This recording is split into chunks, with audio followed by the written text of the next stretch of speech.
अस्सलाम वालेकुम दोस्तों, कैसे हैं आप सब। दोस्तों, मैं इससे पहले भी कासिम भाई से रिलेटेड वीडियोस बना चुका हूँ। इस बार मैं उनसे मिलकर भी आया हूँ and I must say he really got a nice personality.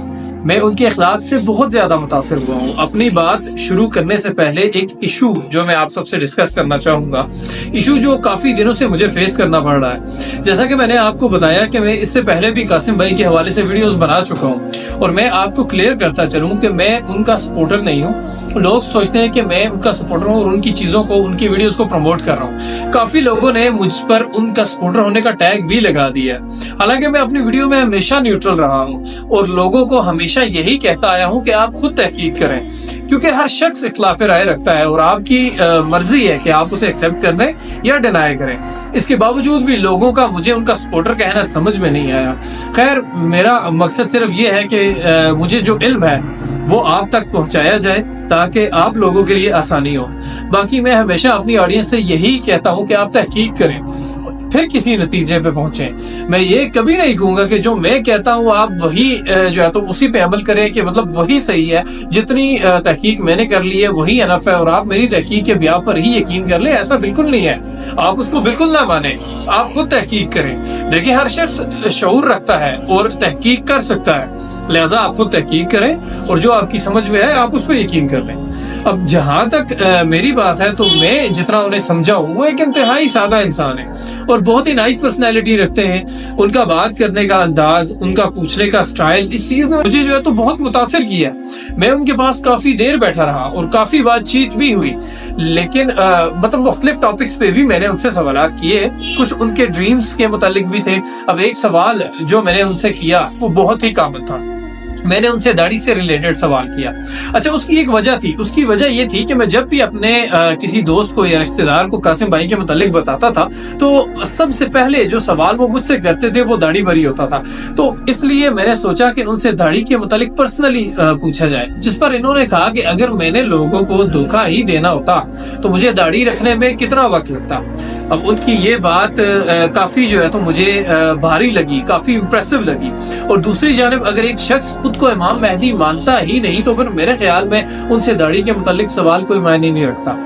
बाकी मैं अगर आपको अपने रिव्यूज बताऊं तो एक आम आदमी के हिसाब से वो निहायत अच्छे अखलाक के मालिक हैं, निहायत ही सादा हैं, बहुत मेहमान नवाज हैं। उनका हमसे मिलना और एक इज्जत देने का जो वे था वो इंतहाई मुतासिर था। लेकिन मैं आपको फिर भी बता दूं कि मेरा ये कहना कि वो अच्छे इंसान है ये हुज्जत नहीं है इस चीज का कि आप यकीन कर ले कि यही इमाम मेहदी हैं। मैं फिर आपसे कहूंगा कि आप तहकीक करें, तहकीक करने के बाद आप किसी नतीजे पर पहुंचे, क्योंकि तहकीक हर शख्स पे लाजिम है। अच्छा, आप एक वीडियो देखें, शायद आपको आवाज से सही समझ ना आ सके। वीडियो के बाद मैं आपके लिए इसको एक्सप्लेन भी कर दूंगा। मैं आपका ज्यादा टाइम नहीं लूंगा। काफी मेरा क्वेश्चन आपसे ये जो 20 जनवरी के हवाले से अगर आप मुझे थोड़ा क्या बेसिकली आया वो 20 जनवरी 2024 ही है या नहीं? मुझे ऐसा कोई ड्रीम नहीं आया। सीधी बात मैं करूंगा, मुझे ये ड्रीम्स आए हैं कि पाकिस्तान को कमजोर करने की कोशिश की जाती है। मतलब ये जो ये जनवरी में भी क्लैरिटी नहीं है। नहीं, मुझे कोई ड्रीम नहीं आया कि वैसे नसीम के मुल्ला आजम उनको पता होगा। आर्मी के ऊपर एक वक्त ऐसा आता है कि हालात मुश्किल हो जाते हैं कि उनके पास असला खत्म हो रहा है, यानी रिसोर्सेज खत्म हो रहे होंगे। जाहिर सी बात है, आर्मी को मूव करने के लिए पेट्रोल चाहिए, दूसरे रिसोर्सेज चाहिए, तो शायद कम हो जाएंगे, जिसकी वजह से वो उस तरह से मूव नहीं कर पाएगी जिस तरह से वो मल्टीपल बॉर्डर्स पे अटैक करते हैं। तो आर्मी इस हिसाब से ना मूव नहीं कर पाती।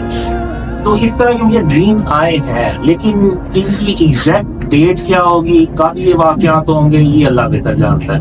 अब जो अवैस नसीर है ना, वो जो मुझे यहाँ तक पता चला उनके आसपास जो लोग हैं ना उनको ड्रीम्स आए हैं, तो उसकी बेस पे उन्होंने ना वो ये बातें की हैं। बाकी अल्लाह नोज बेस्ट।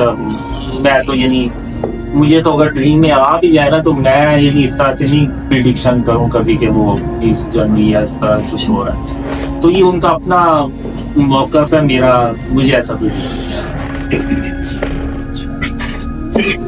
اور اگر ویسے بھی نا اللہ تعالیٰ کی سنت دیکھنا، اگر یہ عذاب کے بارے میں یا قرآن میں جو اس طرح ہوتی ہے نا، کبھی بھی اللہ تعالیٰ ایگزیکٹ ڈیٹ نہیں دیتے ہوئے، لیکن آپ نے وہ آیتیں سنی ہوگی کہ اللہ قیامت بیگم اللہ تعالیٰ کے پاس ہے، ٹھیک ہے، بہت ساری چیزیں اللہ تعالیٰ نے 5 کر دی ہے، تو اللہ تعالیٰ کا یہ طریقہ ہی نہیں ہے کہ وہ عذاب کے بارے میں یا کسی چیز کے بارے میں ایگزیکٹ فگر دے دے کہ اتنے بچ کے اس میں. ویسے بھی علم غیب کے بارے میں تو بڑی کامنٹ سی حدیث بھی ہے کہ جس نے علم غیب پہ یقین کر لیا، آپ نے فرمایا کہ میرے اوپر اترے ہوئے جو قرآن پاک کے ایک حرف کو پورا کر لیا.